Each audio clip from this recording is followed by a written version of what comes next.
but the withdrawal, the cravings, and the, the the world of associations was much easier to handle because the emotional component was so weakened. It was quite weak, and so I succeeded. I still can't believe it. It's a year and 2 months ago. I still can't believe it. To wake up every morning and not basically at some stage start planning what my next drinking exploit is going to be. It's just incredible. How can that be? And yet there it is.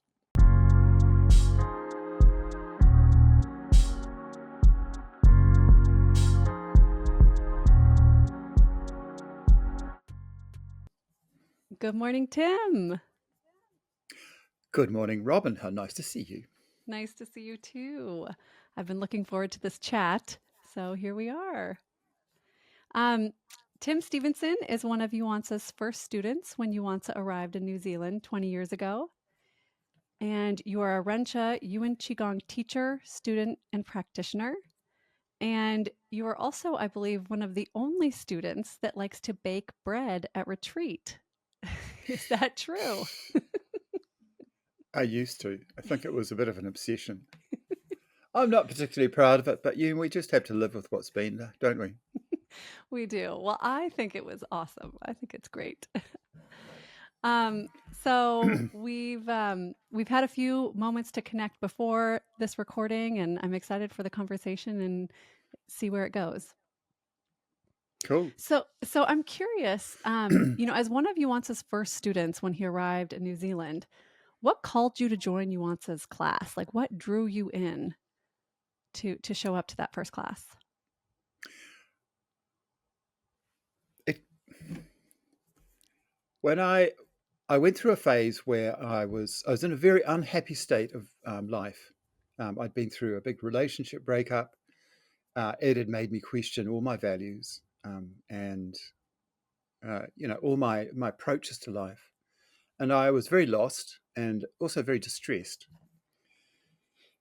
I I guess I started to look for an alternative an alternative way. And because of the kind of person that I wasn't prepared to go to the usual places you'd go. Maybe sort of it might be uh, sort of this sort of the big religions or kind of classic routes. Even the Happy Trail to Kathmandu, that kind of thing. I just wanted something that was way off the record and unusual. Um, uh, and so I just sort of poked around. I did a lot of reading, and it just so happened one of my flatmates, in fact, was doing Qigong, doing Zhineng Qigong. I went to I went to the classes that she was taking. I kept going. I think the idea of working with Qi I found really interesting because it was so new to me. It was something that I hadn't found in any of the other sort of explorations I'd done, and some of those were pretty weird. I And then this teacher actually sort of brought Yuan Tze, or Bin Lula Shi, as we called him in those days, brought him over from China as a I guess a guest teacher and an expert, obviously. Um, I found him very impressive as a teacher. Um, uh, you know, he didn't speak. He spoke no English. This teacher translated for him, but I just felt kind of a depth of knowledge and a depth of ability. I think that Yuan Tze's ability to work with Qi has always been one of those sort of upfront kind of elements of kind of being with him, talking, just generally getting what he's imparting. I think that's a good answer, but there's more to it, I suppose. I had been doing qigong before I found Zhineng qigong, although I actually didn't know it was called qigong. They're just mysterious, esoteric Chinese practices. And I think as a result of that, I'd started to have these experiences in my body, uncomfortable, difficult, and mysterious experiences of discomfort and movement. Um, I won't go into them, but it was very prevalent. I used to wake up in the night, and I used to feel like I was that there were airplanes moving through my body, just all over the place. What's going on? So when I went to Yuan Tze, one of the very first experiences I had with him, as on a 101 basis, was in fact I took him a little map. I wish I still had it, a little Hmm. diagram of my body, and said, "Look, this is what's happening. Like here, there's this discomfort here, and there's this movement here. You know, what should I do, doctor?" Um, and he basically said, "Oh, you should do more qigong." Okay, cool. And so Not a I'll very put surprising answer for him. yeah. No, I mean, and so I thought, right, okay, well, I'm on for that, and so I just kept going, and so being the sort of person I am, I suppose there was that interest in acquiring esoteric knowledge, which made me feel very special, and also the experiences themselves that I was having, chi experiences, I guess, confirmed the power of what I was actually hearing and receiving. So there we go. That's my answer. Yeah. And, to the Western mind, chi is oftentimes intangible. It sounds like you were having some physical experiences with it, but it's a hard concept to grasp because we don't have anything like it. Yep. How did you know this was for you? Like, how did you immediately understand it?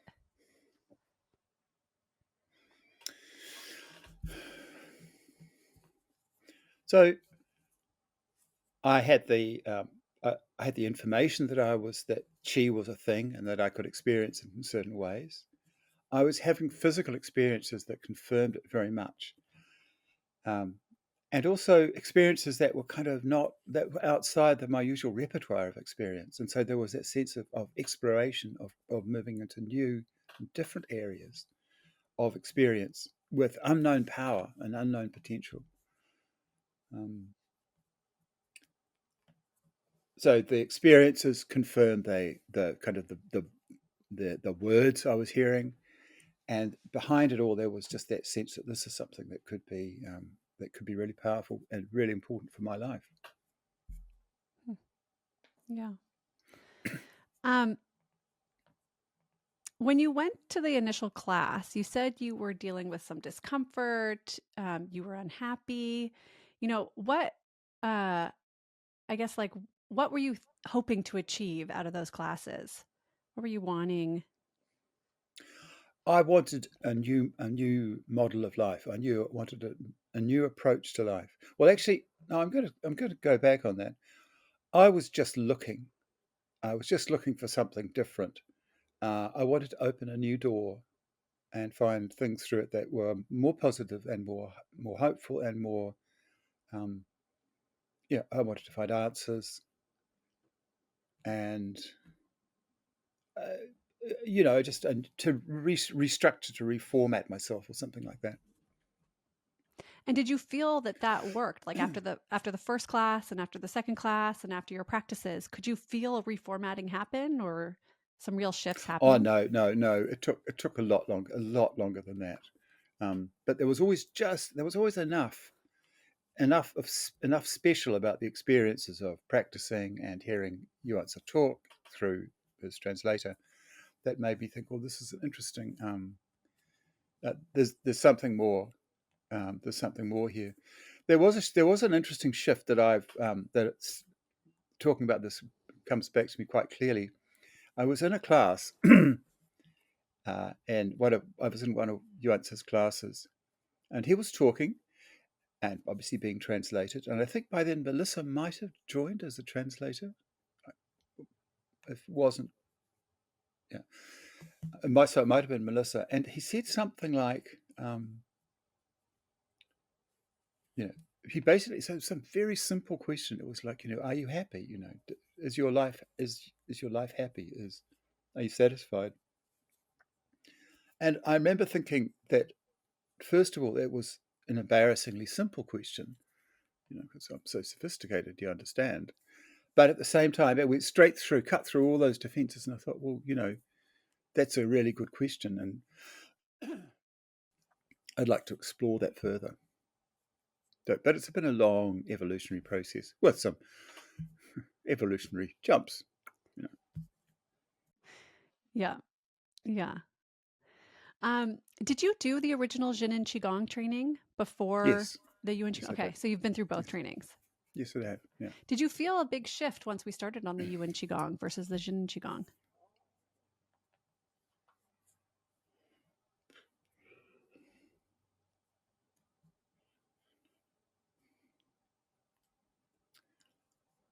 Not directly in the relation to the training. I didn't feel that the training had sort of shifted up a gear or something like that. The first 3 years of the first 3 years of REN XUE training, it was very much a Qigong training, and I enjoyed those very much. But I felt that more I was receiving another form of Qigong, and then we moved into the other three through the next 3 years. So obviously that's Tongwan, Lingwan, Zhecha, and there were definitely shifts in experience. So I'd say yes, although I didn't have that very clear feeling of having moved on to another track. Hmm. Can you talk about some of those experiences once we started to move into? So we Sure. have Tong Yuan, the heart work, Ling Yuan Mm, is the method for changing patterns, and then Joy mm, Cha is the method of true mm. awareness, I guess we'll call it. Yeah, Can yeah. you talk about some of those shifts from going from the Mm, qigong to kind of these mm. other Yeah, yeah, other sure. methods? Yeah, I will actually, with pleasure. I was. We'll start with Tongwan. I was quite surprised by the Tongwan training because it's so wordy. The Tongwan method has got a lot of words, and I was much more. I was habituated in a path that was more chi focused. It was more you go off and work on your own chi. So it took me a little while. Well, it took me forever actually, literally. But I can remember at the Tongwan, at the workshop, the training session, I had a heart opening experience, which was a lot of fun actually. I was basically a gibbering wreck. I went around. I was just I was Mr. Love. In fact, I called myself Dr. Love, and I declared to everyone that I was Dr. Love. So it was quite a strong experience, and I just experienced universal love for everybody and everything. And I was a very happy chappy, although possibly a little irritating. I don't know, but it was certainly I've never forgotten it. It was great. It makes me smile just thinking about it. So that's not a very serious answer, but it certainly worked. It was like the method, I'm not sure about this method, but meanwhile, the experience, well, absolutely no question about that. That was great. I did I did the sixth teacher training course by uh, on video, and it's not my favorite way of learning, but I did it. I sat down and I doggedly sat and listened to all those videos and watched them. And I was watching. Uh, it was Yuan Tze was talking about. There's one of the secondary signs of enlightenment, or stage four of enlightenment, or stage four of his development pattern. And he was talking about there's a phenomenon called it's called eating yourself. And it's a phenomenon where you basically your ordinary perception of what's you and what's other objects simply s- stops functioning, or it functions at a different level. And the the the phrase "eating yourself" refers to an example. You pick up something, you go and bite it. It might be an apple, say, but because of your identification with all of reality, it's like biting yourself. It's called eating yourself. And I was sitting, and you once had talked about it, and I remember this. He was kind of joking. He said, "Well, eating yourself, cool." But and then he said something very simple like, "Well, that's what totality is all about. That's basically everything's the same. Really, it's all identified. They're all part of a unity." And I had an experience of enlightenment, which I've again never forgotten. very powerful experience where I just went into another reality and experienced. Um, well, I thought I was having a totality experience. I mean, how can you know? I mean, there's no measure, there's no meter that says, "Oh, that's totality," but that's not. It was a very thorough experience. Um, uh, so I had an experience of totality, and I had a number of insights. It's a very powerful emotional experience. I remember feeling a lot of physical discomfort. I cried a lot. I also Hmm. laughed a lot. So it was quite an ecstatic experience. Um, and I had some really interesting insights about the nature of reality that were like, these voices coming in and saying it's this and that. Um, I again, I don't. I've had an experience like that before, 20 years ago when I was into Zen Buddhism. So it wasn't completely unfamiliar territory, but this was a lot more focused and a lot more, had a lot more information. It wasn't just a, oh, wow, kind of experience. Uh, so that's level 6 for me. So it was like a kind of, um, it was like a kind of concentrated experience of Jia and about sort of, from everything compressed down to a few seconds, a few minutes. I don't know how long it went on for. It certainly stayed with me. There we go. What do you think took you out of that experience?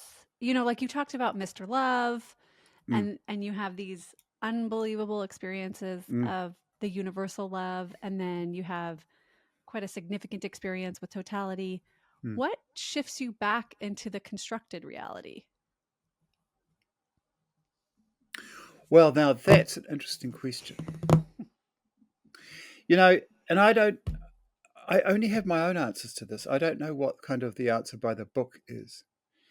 So to answer that, I would have to go back to how we create reality and what reality is. Unfortunately, I'm sorry, might take a little while.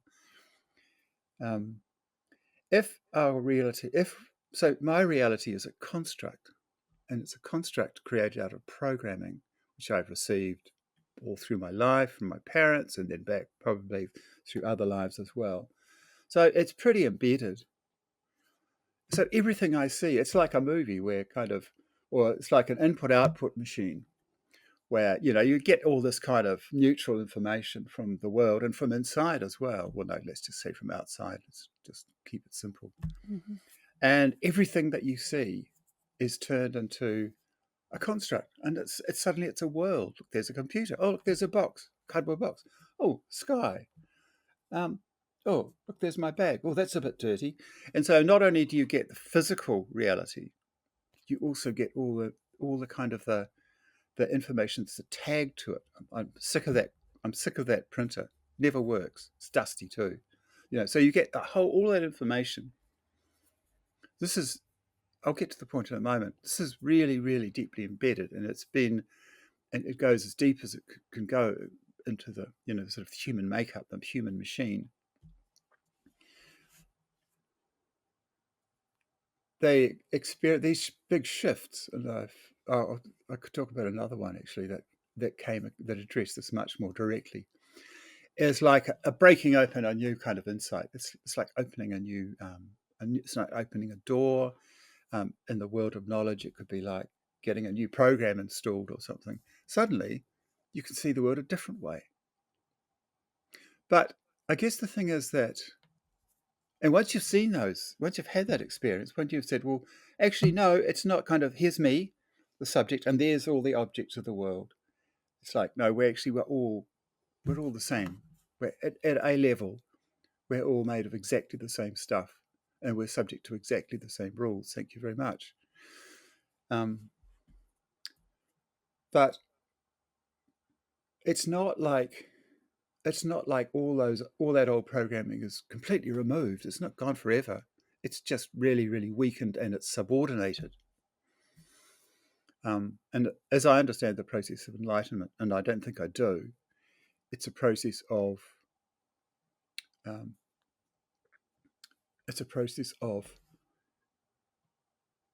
thoroughly replacing and purifying the ground of the self, the field, until all that's left is the true self.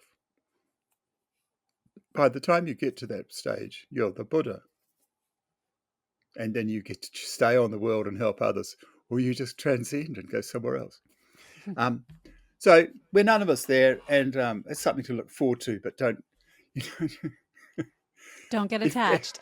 don't get attached. And if you're thinking about how much money you've got to put in the meter, it's like an infinite amount. So that's the process is of, and then I do find that an interesting question. I said that I'd had a transcendent experience of the nature of reality 20 years ago. I had no training whatsoever and no discipline behind it. So all that happened was that all the old habits reasserted themselves quite quickly, and I became the same person, living thoroughly within the kind of shell of the truth of the full self. I don't like the term full self. So let's say the constructed self. And it wasn't too difficult to go back. And yet that door was always there. I knew it was there with that sort of sign on it saying, this is another way of looking at it. So our task, whether we've had those experiences or not, is to keep slashing away the weeds and cutting away the undergrowth and so on, so that the true self can come through. And my metaphor at the moment is of, it's like slashing and burning a forest. So it's not a very pleasant metaphor, but let's say that the forest is actually all that programming, slash and burn. Oh look, and then and you've burnt it off, and there's all that ash that's going to be really good fertile ground for the seeds of it, for the true self to flourish. Let's say, let's not talk about seeds because that implies programs. But there's still trunks, tree trunks, or whatever, or roots under the ground, and they have a natural way because they're survivors. They start to sprout up again. Oh, look, here's some more patterns growing up, little green shoots. And our practice eliminates the roots, cuts down into the ground, and removes those tap roots, and cleans that ground. And as I say, we're clearing. This is as I see it. I just want to say, we're clearing the field for the true self to do what it does. Yep. And I know you've had a very strong Ling Yuan practice for quite some time. Can you Mm-hmm. describe how, when we were originally taught Ling Yuan, kind of there's a list of questions to follow and it's an Mm. inquiry practice, and then at some point it kind of evolves into your own practice. Mm-hmm. Can you describe your practice today? Yeah, sure.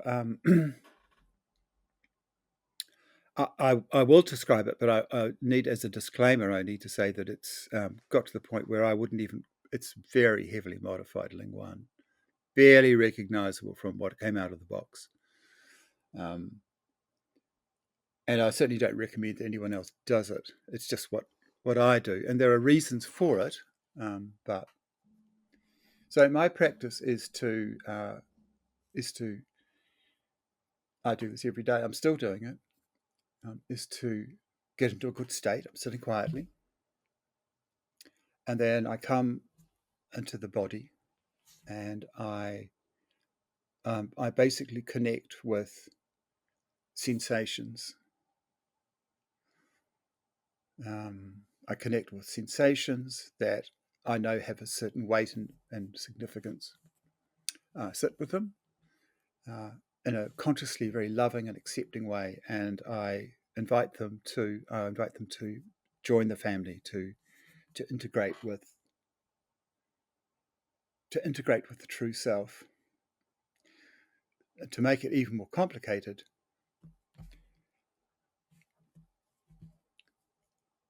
the preliminary to this practice is to in fact to unify with the true self.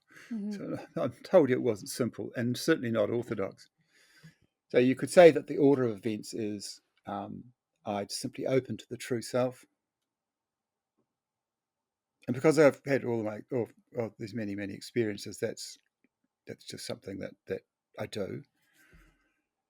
And then from that, and from that state, then I connect. And as I say, it's then I'm inviting that any experiences inside, within the body, to integrate with the true self, which surprisingly enough they do. I mean, Hmm. that's why you do the practice. Um, in fact, I'm sort of hopping around a bit, but one of the things that really strikes me these days is that if I sit down and in my practice and deliberately experience the true self, which I do, I will get these experiences, these physical sensations coming up anyway. So that's an interesting question. What's going on? My interpretation, which could be completely wrong, is that those experiences, they probably represent blockages, typically, or other chi malfunctions or misadjustments or something. And they are what stands between me and the ultimate, the further experience of the true self. So I have that experience, but my task at the moment is to draw with love and acceptance those sensations, those blockages, with all the information and everything else that's involved in, and that process that process of integration is, it's a very physical one for me. It often involves tears or pain or discomfort, and my my practice is to love and accept them, to welcome them back. Because why do we bring them back? Because those blockages represent those blockages come about by disassociating from some aspect of my own feelings and the way I work or whatever. It's like I'm not going to accept that as part of my life. Um, I shouldn't feel like that. I can't handle feeling like that. And they're trapped. Then they're just, that energy just goes going round and round and round, feeling really, really uncomfortable. And the metaphor I sometimes use is like prisoners in a cell. So you've got your own prisoners, except it's all you. And they're not happy, like any prisoner. They don't want to be there. Um, Nobody loves them, you know. So when they come out, they don't come out in a sort of, it's all not all sweetness and light. They come out and they're grumpy, they're painful, they kick and they don't scream, but they kind of they kick and they struggle, and that's the discomfort that I associate with this practice. And because I'm reversing an experience of rejection, the way to deal with it is with complete acceptance. Yeah. And that's my practice. Don't do this at home. It's just what I do. It's a wonderful practice. I've never been happier. It's just the most extraordinary thing. Hmm. And do you feel like you've had these strong experiences with totality that probably have revealed, your true self or your true nature? Do you feel like because you've had those experiences, you're able to kind of call on that and bring it forth into your practice? Is that part of it, or is it you're really just you're able to sit and access the true self within the meditation? Well, if I get that question right, so I'm able to access these good states in a formal practice, and that is a very important part of the practice. It's an interesting question. Can you do it walking around, going to the bathroom, cooking bread? I don't know, whatever. And that is my practice at the moment. That's my kind of exploratory practice, is uh, doing walking around, is walking around and accessing the true self. Uh, well, when I say accessing, the language is quite tricky here. Yeah. I mean, allowing the experience of the true self to take over on a day-to-day basis. I mean, and when I say, I'm saying, I'm freely, lightly using the term true self. I don't know. I mean, again, there's no meter. Mhm. But if it's not the true self, it's an incredibly good imitation. So I just go with it, to see how we get on. I'll let you know. I'll let you know whether it works. So I've just given one answer, which is that yes, I can in formal meditation. Yes, I can walking around, but it's a work in progress, and it's a really interesting work in progress. It's a bit like Jir Cha. It's not exactly Jir Cha, but it's quite like it. It's a form of open awareness, but it's a little bit more directed. But the other answer I'd have to mention is that I often wake up in the middle of the night, so this is not controlled. Having these experiences of being, if you like, invaded by the true self, and that happens a lot. So that's not deliberate. Um, Is it a nice invasion? oh yeah, it's Does never it been it in. feels, yeah. Oh yeah, yeah, it's pretty good. I thoroughly recommend it. But it's my point is that it's not controlled. It's and it's not just something that happens in the safety of the you're sitting in the room, lovely quiet room. But some of my yeah, so that that that that happens a lot.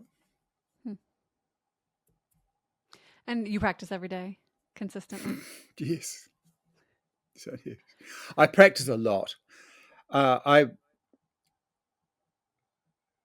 I think that my experience is that these sorts of practices they pay pretty exactly in proportion to the amount of effort put in. Hmm. There's a lot of people have experiences that people who don't have kind of that sort of 2 hour a day kind of practice who have lots of amazing experiences and good on them.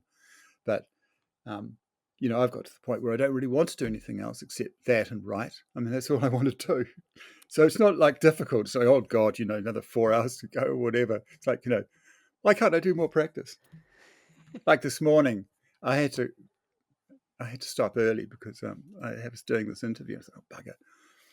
I got in the way. I apologize. Yeah, yeah, and I'm really, really pissed off about it. Yeah, yeah. I love it. Yeah, yeah, yeah. What's going on? No control at Well, all. No control at all. well, you just alluded to something, being a writer, and I was talking to you before we started recording a little bit about your writing and your quote unquote creative process, even Mm. though I know you don't necessarily love that term. But can you talk about how that's transformed with your Ren XUE and Qigong practice? Oh yeah, absolutely. So I love writing, and I've written all my life. I've written a number of unsuccessful works of different kinds. Um, but one thing I have really noticed, especially in this latest spell of, I'm in the middle of a big bout of writing at the moment, is that the practice I've been describing. Um, I will answer your question, I promise. It really has two effects.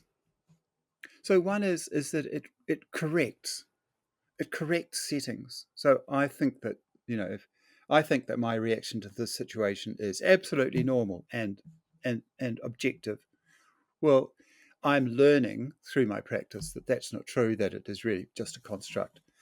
But there's another process as well, which I think is a really interesting one, and one we don't talk about much. No doubt for some very good reason, but anyway, and that is that there's my experiences of a lot of built-up tension. So, the frustrations of a form of anger that's never been satisfied, or a form of fear that's never been addressed, or sadness that's never been kind of eased. And one of the great bonuses of this sort of practice is it simply turns down the dial, and so I'm a lot more chilled. Basically, well, that's what I say. It's my claim. And one of the things about writing is that you tap into all your patterns, and if all that sort of built up tension has been eased, well, does that mean there's nothing to tap into? I've got no creativity left. I'm just in a state of constant But no, it's all there. But you're not. You kind of my. I'm not so controlled. I'm the there's just a process of freeing up. Options are it's a process of freeing up uh, I'm not guided from this option to that option so much by prejudices or old tensions, or I always want my characters to do this because that's what I really want to do. It's just like everything. You just open up the door. You can just do anything you like, with fewer guides. So it's a lot. There's a lot of creative freedom comes with this practice, and it's been absolutely wonderful. Uh, and the other aspect of the impact of practice on creativity is, um, I suppose in Ren Shui terms, you'd probably call it trust or openness as well, or something. I don't worry anymore about whether I'm going to get anywhere with this writing. I just don't. It's just I'm really loving it. No one's ever going to read it. I have trouble getting my wife. Maybe, I have trouble. maybe. I have trouble getting my wife to read it. Um, but yet, you. Um, what am I trying to say? I'm just trying to say that I just go with it. Just go with it. And if I'm blocked in a particular kind of elbow of the writing, I just think, well, something's going to turn up. It always does. Hmm. It's great. Yeah, it sounds like, I mean, Yuan Tze has, I don't want to say hammered this home, but he's Hmm. really emphasized this over and over and over again, the ability, the state of calm, relaxed, and natural. Hmm. And it sounds like you're kind of bringing that to your writing now that you've reached a certain state of your meditation. Is that right? Kind of. There's a Yeah. you called it a chill out. You've chilled out, but Sure. Yeah. would you would you call that calm, relaxed, and natural approach to writing? I guess so. Yeah. I mean, certainly calm and relaxed. I'm actually not quite sure what the natural state is, and I wouldn't if I'm in it. I don't know. So, but I could be. It's possible. Hmm. Definitely much more calm and relaxed much more calm and relaxed than I was 2, 8, 10, 20 years ago. Great.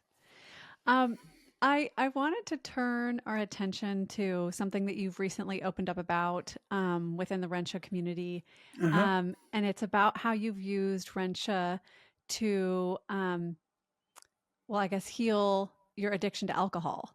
Yeah. Can you talk a little bit about how kind of Yeah. how that approach has evolved and where you're Yeah. at now?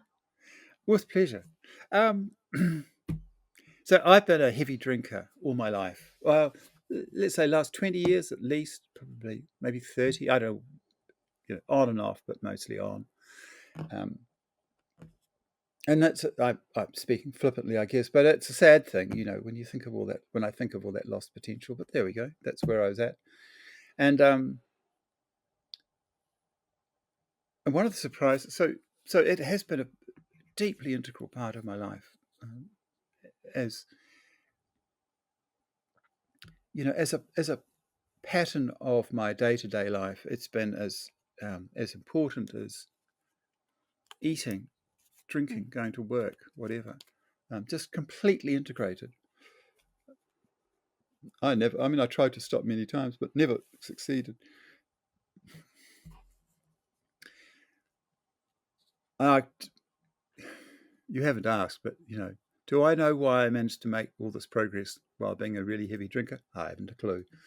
There we go. Just happened. The About 2 years ago, it was actually in late 2021. Um, these mysterious pains I mentioned, um, were still with me after 20 plus years. And I finally decided that I really had to do something about it. And that's when I started working on this method that I was talking about before, this method of, um, it has evolved and turned out to be a process for relieving and releasing emotional patterns and reintegrating that energy in a positive way into the chi body, my life, and so on. And I did this practice, which, as I said, was wonderful, for about a year, still drinking heavily, and but having experiencing a lot of benefits from it. I just want to say, at the end of the of 2022, I decided I'd go through one of my many periodic attempts to stop drinking, and And I found that it was incredibly easy. Not, actually, I'm going to withdraw that. Not incredibly easy, but a lot easier. Because, I keep having to backtrack.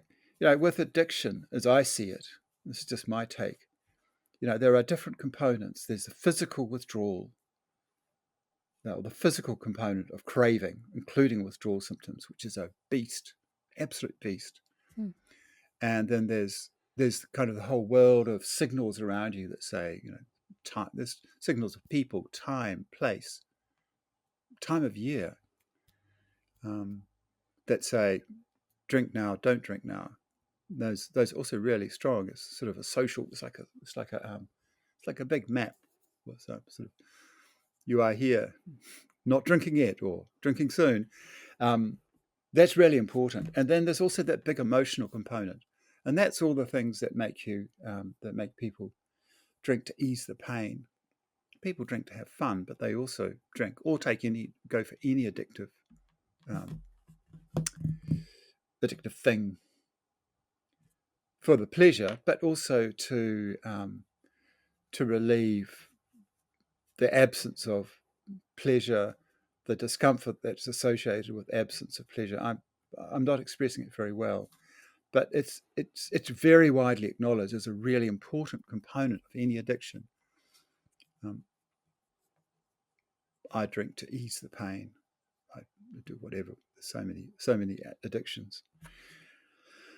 And when I came to deal with, as I say, I went back and thought, I'm going to have another go at stopping drinking. I found that the work I'd done had greatly relieved or reduced that component, the emotional driver, which made me seek alcohol for relief.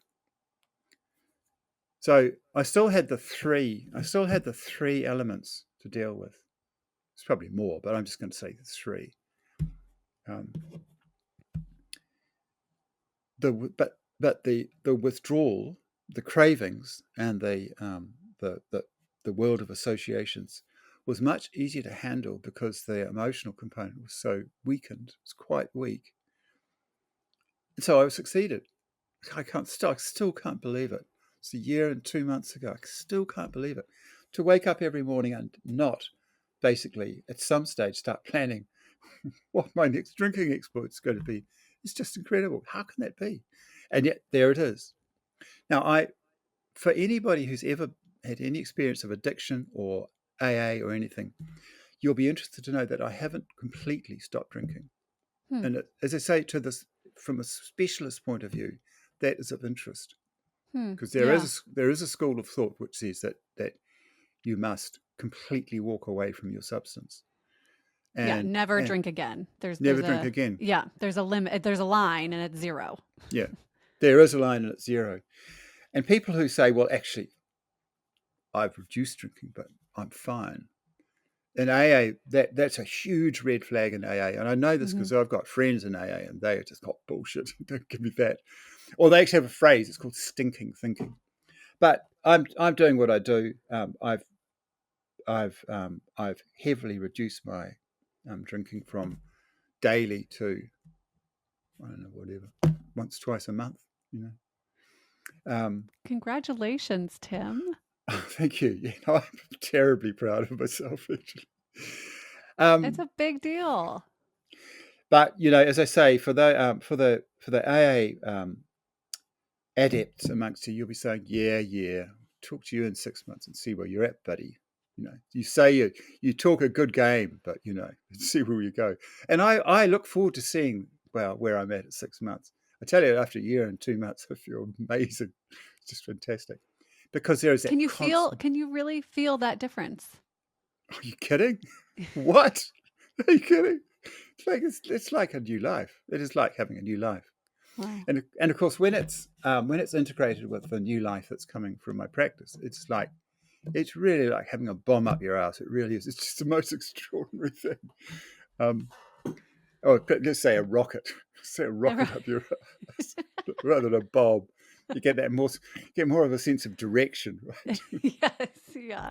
Okay, but I think there's famous benefits from stopping drinking. So there's health, yay, Hmm. better health, a clearer mind. Well, I mean, yes, just and that's palpable. It's something that you can really feel. Like I reckon I could put a percentage on it, and it'd be pretty good. It's a lot. Um, and then there's look, where am I going to stop? There's no end to it really. It's just the best thing ever. Yeah, Congratulations. That's amazing. thank you. Um, well, I wanted to just see, is there anything else you wanted to share during our chat about your time practicing Qigong and REN XUE, that you want to share with the audience here? I would like to. I would like to talk about this because I almost got into it, but I didn't before. And I'll mention it, and I don't know if it's going to get into the interview, but it's an experience I've had which was very important to me, and still is. And I've never heard of anyone who's had one. It's just so I know that I'm not alone.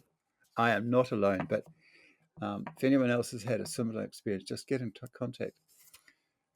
Um, so this is really me seeking out to find fellow experiences.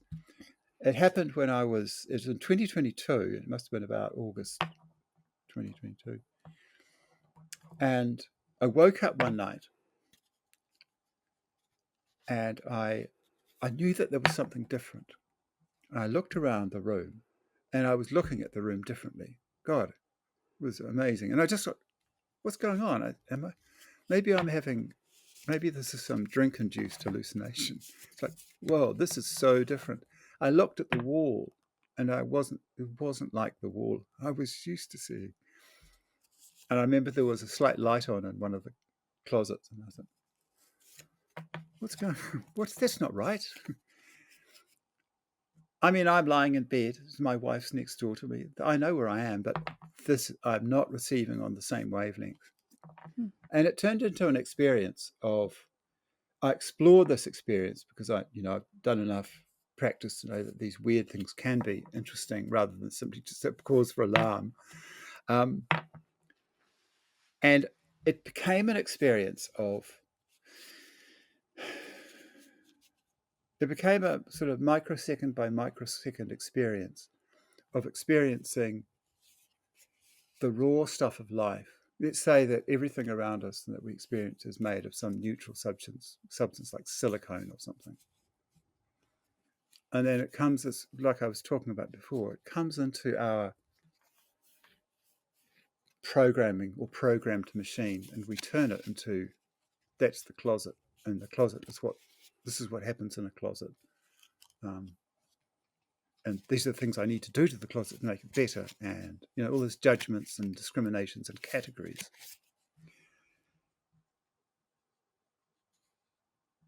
And I experienced the process of that neutral stuff transforming into the ordered world that I live in. Oh, I'm in my bed. This is my bed. I know everything about this bed, and that's my wife, and that's the wall. And for me, it was I can best express it as watching a waterfall.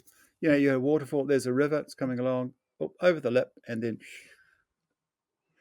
and in this metaphor, the river is the neutral stuff, and the tip is where the river becomes the waterfall. The waterfall in this metaphor is the construct itself.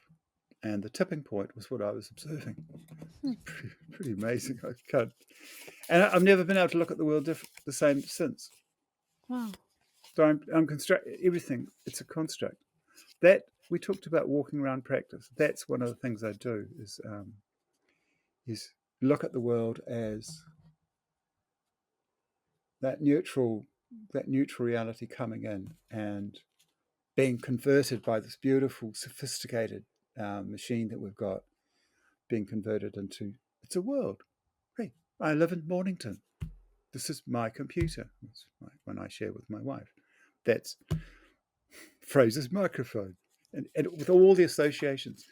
Um, That's all. Just want to pass that on to folks. To anyone, if this happens to anyone else, it's happened to at least one other person in the world, and I am it. Well, and I just want to clarify. So when you're talking about this experience, Mm, and let's say you're looking at the room and you're looking at your computer and you're looking at the mm. microphone that Fraser, like, are you saying that you no longer have those identification tags coming through, or Yeah, what is it now? it's both. So I've still the machine's still working, and it's not like I'm looking at that thing. Oh, what's that? What the hell's that black thing there?